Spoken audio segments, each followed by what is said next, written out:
Alright everyone, we have to talk about hydrogen Hillary Clinton 2020, the now apparent possibility in some people's minds that Hillary Clinton will run again. I really hope so. I don't care if she gets the nomination, actually goes up against Trump. But it would be hilarious if she joined the race, because she would probably be in like the top 3. You know, what you'll end up having, and this article, archived link in the description, sort of points this out. The only Democrats with name recognition are the Bernie Sanders, who's not eligible. He's not a Democrat. He can't, under the new DNC rules, run. He won't be the nominee. Joe Biden, who will be almost 80 at the time, he's not eligible. And then Hillary Clinton, she would be, you know, she's Trump's age. It'd certainly be a one-term presidency based on her health, but there does make a good point that other than a few others, there aren't many eligible people that could enter the race that have name recognition, and it may boil down to the fact that she's the only one that does.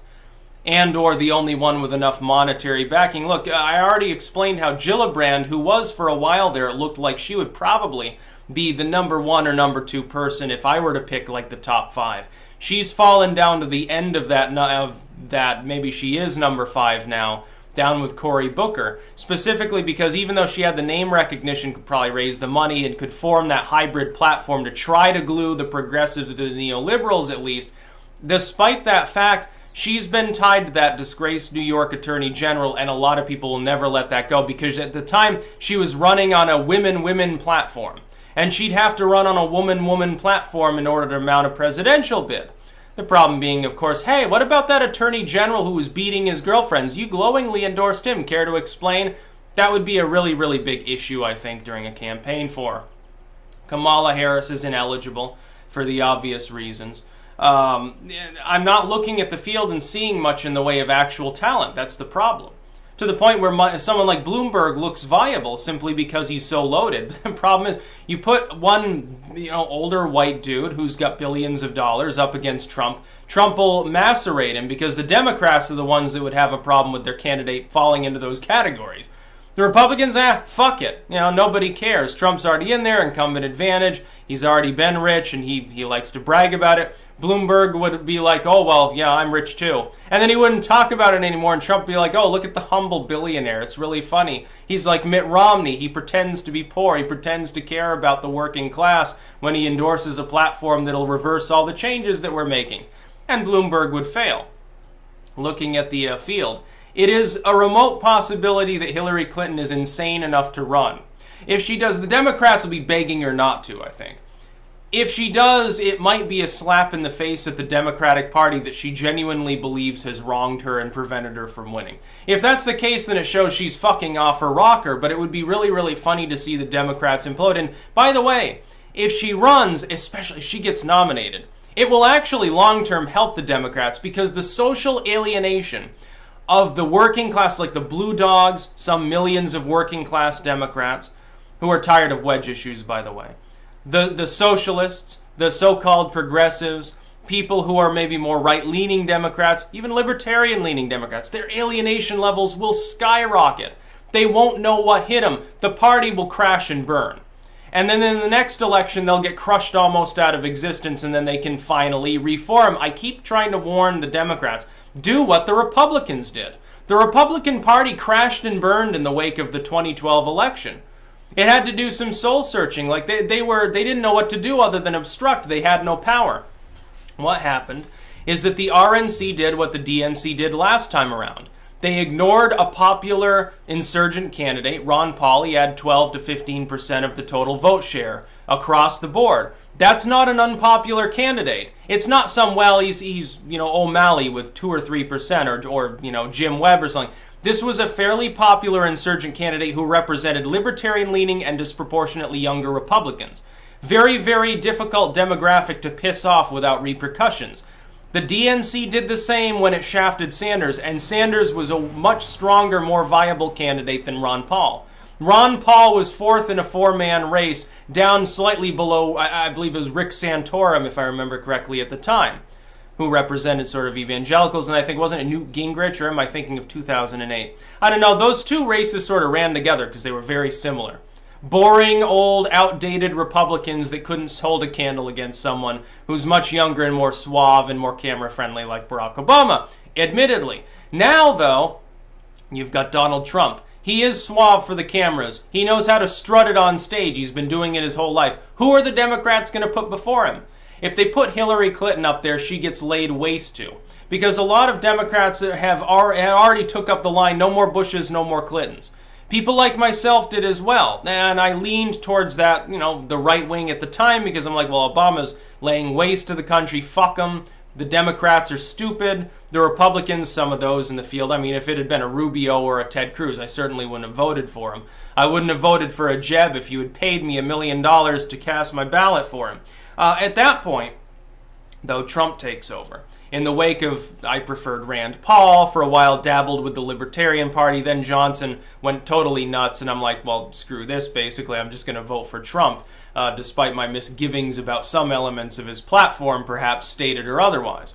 Donald Trump would lay waste to Hillary Clinton, so I hope she becomes the candidate for the Democrats' own good. You need to let your party crash and burn temporarily like the Republicans did in 2012. When that happened, all the Republican pollsters and pundits and figures, they said, please, you must hold your nose and vote for the lesser of two evils, Mitt the Twit Romney, because otherwise we'll stop existing as a party, and Armageddon will come, and we'll all be socialists, and communism will come back. Did any of that happen? No. Obama was muzzled for 4 years. He was totally inept and ineffective. He didn't know how to do anything. The Cuba deal's the one major accomplishment of the last 4 years of his fucking presidency that's actually still intact, you know, more or less, and by the way, which I supported. The Democrats don't get rubbed out of existence by simply losing an election in a spectacular fashion to teach the neoliberals a lesson. That you need new blood in the party and new ideas, and that the corporate sucking sort of ways of the Clintonians no longer work. It's not the 80s or the 90s anymore. Teaching them a fucking lesson by boycotting the party from the inside is not going to magically usher in the reign of far-right politics for 100 years. It's not how it works. It's not pendulum politics. What'll end up happening is the Democrats will emerge stronger, and maybe some people like myself will find them worth voting for because they'll stop being sellouts. As long as the Democrats are represented by corporatists and by neoliberal warmongers and by people who want to tell me what I can say and what I can do with my money on a grand scale, I will never vote for them again. There are millions of other people like me whose natural climate is not the Republican Party. But Trump starts to look pretty damn good compared to somebody like a Nancy Pelosi or a Dianne Feinstein. And if the Democrats' idea of reform is to offer up socialism, that's, you know, not going to work.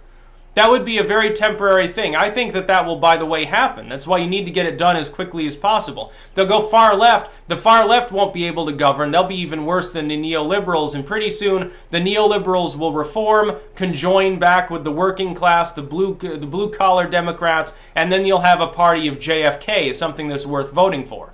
Give up the censorship, give up the moral haranguing, give up the sexism, racism, wedge issues, and the party will be worth it. Let those several million socialists go and become Green Party members. Fuck them. They're dragging your party down. And that's really what it amounts to. That's maybe 2 or 3% of the Democratic Party in total. Very vocal, very, very much in the streets and in your face, but they're a tiny minority. It would be like if the Republicans decide, you know, we're going to destroy our coalition by listening to, oh, I don't know, the furthest right evangelicals we can find. That 3 or 4% of the party they only care about this one issue of religion. We're going to wine and dine them, and we're going to piss off the business class Republicans, the donor class. We're going to piss off the libertarian leaners. We're going to piss off the centrists. We're going to piss off even the center-left, you know, Republicans, sort of the Democrats that joined us because Trump was the nominee. We're going to piss everybody else off in order to appease 2 or 3% of the party.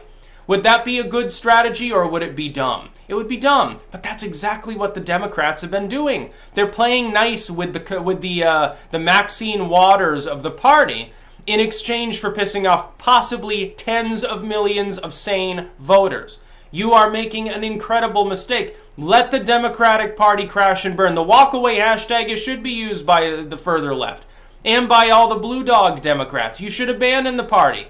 It's a temporary thing. Let them suffer. Put them under so much stress they have no choice but to kick the Pelosi's and the Feinsteins out so that finally they can form new platforms, have new candidates, young people, people that are under 70 years old. Wouldn't that be nice?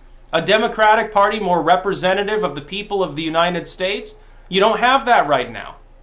You simply don't. They're still reliant upon billions of dollars of campaign donations from big corporations. Well, then fucking how are they different from the Republicans 10 years ago?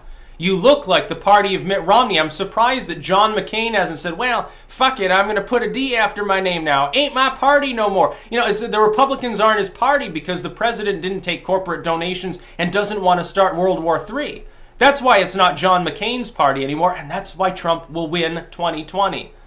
If the Democrats don't get their ass in line, there's a very slim chance they can win anyway because of the good jobs market, because of the good economy, because of some foreign policy successes he's having. But you have a 0% chance of winning if you're led by the likes of Tom Perez and Nancy Pelosi. It's never going to happen. They will collapse. They will crash and burn. It will be spectacular if it's Hillary Clinton who's at the helm at the time. It would be the perfect symbol of the Pelosi-led, Tom Perez-led, Clintonian 90s-era Democrats if Hillary Clinton did become your nominee.